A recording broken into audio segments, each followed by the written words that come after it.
बच्चों, I am Rashmi your maths teacher. तो आप मुझसे कब से रिक्वेस्ट कर रहे थे कि मैम ट्राइंगल्स चैप्टर के क्वेश्चंस को कैसे हम शॉर्ट ट्रिक से सॉल्व करें। तो बिल्कुल भी आपको यहाँ पे थ्योरम पढ़ लो, स्टेटमेंट पढ़ लो, उससे रिलेटेड एक भी क्वेश्चन सॉल्व करने की जरूरत नहीं। यहाँ पे मैं आपको समझा देती हूँ। बीपीटी जो मैंने फर्स्ट टॉपिक लिया है वो बीपीटी आपका यहाँ पर लिया है, जो आपका यहाँ पर क्या है, थेल्स थ्योरम भी कहते हैं ना जिसको।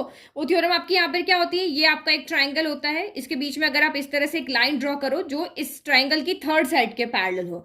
दो साइड पे तो आपने ये पॉइंट दिए और थर्ड साइड की अगर पैरेलल होती है तो AD upon DB equal to AE upon EC होता है। तो कोई भी थ्योरम के प्रूफ अभी भले ना करो, कोई भी यहाँ पर जैसे आपका यहाँ पे पाइथागोरस थ्योरम हो गया, लेकिन आपको उनके स्टेटमेंट अच्छे से लर्न होने चाहिए। आपको क्वेश्चन देख के समझ में आना चाहिए यहाँ पे कौन सी थ्योरम लगेगी।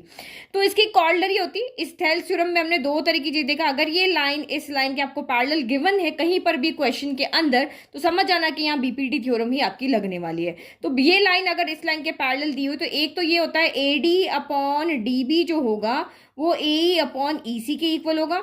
फर्स्ट पॉइंट आपका ये। और सेकंड पॉइंट जो इसकी कॉर्डलरी होती है कि AD अपॉन AB, इस छोटे वाले ट्राइंगल की साइड और इस बड़े वाले ट्राइंगल की साइड, तो AD अपॉन AB जो होगा वो आपका यहाँ पर AE अपॉन AC के इक्वल होगा। ये हमारी थेल्स थ्योरम होती है। तो पहचानोगे कैसे, ये साइड इस साइड के पैरेलल उसमें दी हुई होगी। तो क्वेश्चन देखो, इन ट्राइंगल ABC, ये ट्राइंगल ABC है, DE पैरेलल है BC के, एंड AD अपॉन DB जो है वो उसका रेशियो कितना है, 4/7 है। इफ AC, ये वाला रेशियो आपको दिया है 4/7, इसका 4 है, इसका 7 है।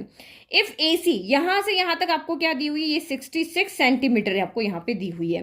देन आपको बताना है कि EC कितना होगा। अगर आप यहाँ पे सॉल्व करते हो, अगर आप यहाँ पे NCERT बुक के मेथड को देखते हुए अगर आप इसको सॉल्व करते हो तो आप यहाँ पे क्या करोगे, यहाँ पे आप लिखोगे कि ये लाइन इसके पैरेलल दी हुई तो बाय बीपीटी से क्या होगा, ये रेशियो आपस में इक्वल होंगे।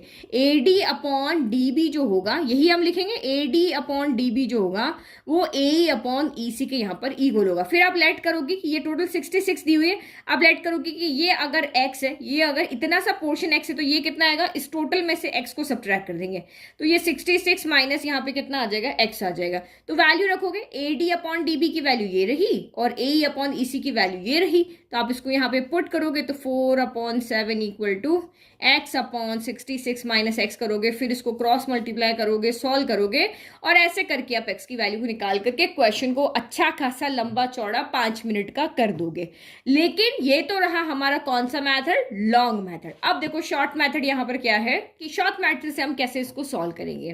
तो अभी आपने यहाँ पे क्या देखा कि बाय बीपीटी से जो यहाँ पे रेशियो है वही रेशियो इसका होगा। अगर AB साइड जो है वो 4:7 रेशियो में डिवाइड है तो AC साइड भी आपकी 4:7 रेशियो में ही डिवाइड होगी। तो ये मैंने लिखा ना, देखो 4/7 है तो यहाँ का पोर्शन 4 है, यानी कि ये रेशियो 4 है। इसको आपको सिर्फ क्या करना है, साइड में यानी डिस्टेंस में चेंज करना है, A से D तक की डिस्टेंस में। तो आपको क्या करना होता है, डिस्टेंस में जब भी चेंज करना होता है तो हम एक वेरिएबल से मल्टीप्लाई करते हैं। तो AD अगर 4 है तो AE भी आपका यहाँ पर 4 होगा, तो AE आपका यहाँ पर कितना हो गया, 4x हो जाएगा।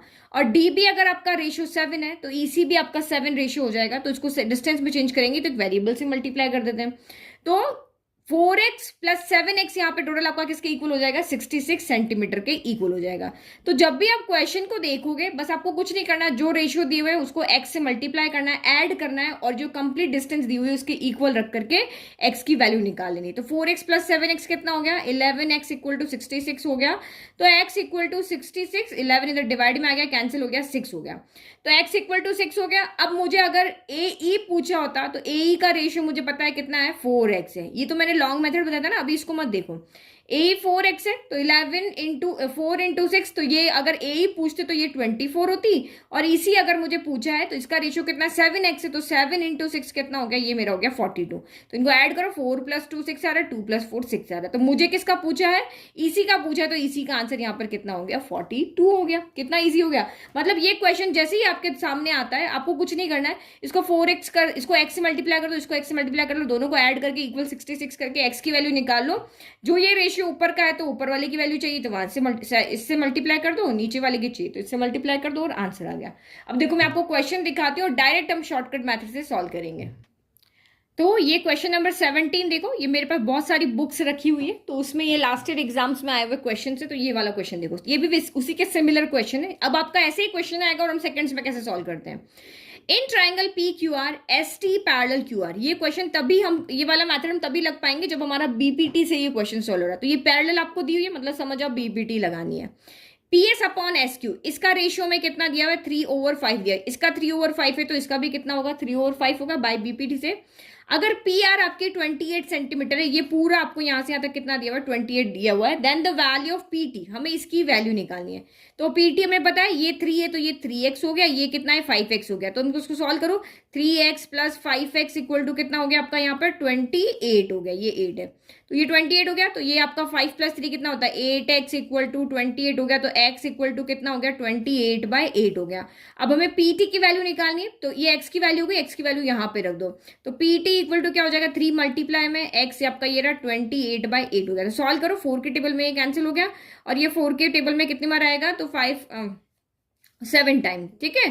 तो ये 7 3 आपका यहाँ पर कितना हो गया 21 बाय कितना हो गया आपका यहाँ पर 21, अच्छा यहाँ 2 आएगा ना, 4 2 8 होता है, तो 21/2, 21/2 को हम क्या लिखते हैं 10.5, तो ऑप्शन डी हो गया। देखो कितना टाइम लगा, इतना इजीली सॉल्व हो गया ना। और देखो क्वेश्चन, ये देखो, ये क्वेश्चन भी उसी के सिमिलर है, सॉल्व है, बट हम अपने तरीके से इसका आंसर निकालेंगे।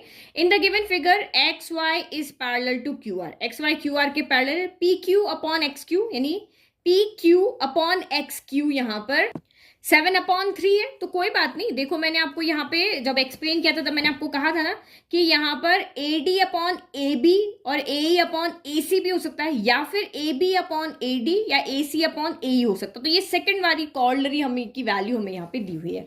तो आपको यहाँ पे PQ, यहाँ से यहाँ तक का रेशियो 7 है, और एक्स क्यू का रेशियो कितना है यहाँ पर 3 है। तो आप खुद आइडिया लगा सकते हो भाई, ये टोटल यहाँ से यहाँ तक का रेशियो 7 है, तो ये 3 है, तो ये कितना होगा 7 - 3 कितना होगा 4 होगा। इतना तो कॉमन सेंस हम लगा सकते हैं भाई, ये रेशियो का टोटल 7 आ रहा है, तो ये पूरी लाइन का रेशियो 7 है, तो ये 3 + 4 होगा तभी तो 7 आएगा। तो ये आपको यहाँ पे, और पी आर, ये यहाँ से यहाँ तक पी आर जो हमें 6.3 दिया हुआ है, तो आपको यहाँ पे वाई आर यहाँ पे फाइंड करना है। तो इसका 4 है तो इसका यहाँ पे डिस्टेंस 4x हो जाएगा, ये 3 है तो इसका डिस्टेंस यहाँ पे कितना हो जाएगा 3x हो जाएगा। या फिर आप डायरेक्ट 7 दिया हो तो 7x भी कर सकते हो। तो इन दोनों का सम यानी कि 4x + 3x यहाँ पर किसके इक्वल हो जाएगा 6.3 के इक्वल हो जाएगा। तो 7x हो गया, x यहीं रखो, 7 को इधर लेकर के जाओ, तो 6.3 डिवाइड बाय 7, तो 7 के टेबल में आपका यहाँ पर कितनी बार आ जाएगा 9 टाइम आ जाएगा, तो पर डेसिमल है तो 0.9 हो जाएगा। अब यह हमें मिल गया, हमें वाई आर चाहिए, तो वाई आर यहाँ पे कौन है ये वाला है, तो इसका 3 के साथ मल्टीप्लाई ना एक्स का, तो 0.9 × 3 यानी 9 3 27 होता है, बट एक नंबर के बाद डेसिमल लगेगा, तो देखो 2.7 आंसर आ रहा। कोई लंबा मेथड हमने नहीं किया, हमने आराम से इसको सॉल्व किया, बस क्वेश्चन थोड़ा सा ट्विस्ट कर दिया कि इसको हमें यहाँ पे पी एक्स का रेशियो ना देकर के हमें पी क्यू का दे दिया। अब प्रैक्टिस क्वेश्चन देखो, अब जो आपको सॉल्व करके आंसर देना है। तो ये जो क्वेश्चन नंबर 1 है ये आपका प्रैक्टिस क्वेश्चन है, इसका आंसर आप मुझे कमेंट बॉक्स में कमेंट करके बताओगे। In triangle ABC if D and E are mid points of sides AB and AC, अब यहाँ फिगर आपको बना लेना है, इतना भी टफ नहीं है। इन ट्राइंगल ये आपका ABC है, D इसका मिड पॉइंट है, E इसका मिड पॉइंट है, और ये D और E को किस तरह से ज्वाइन करना है कि DE जो है वो पैरेलल हो जाए BC के। If AD upon DB ratio 3/4 आपको दिया हुआ है, एंड AC ये पूरा आपको 15 दिया हुआ है, तो आपको यहाँ पे AE फाइंड करके बताना है। जल्दी से मुझे आंसर कमेंट बॉक्स में कमेंट करके दो, मैं देखती हूँ कितने बच्चों को ये वाला मेथड, ये शॉर्ट ट्रिक समझ में आई है। और उसके बाद देखते हैं ट्राइंगल की नेक्स्ट ट्रिक।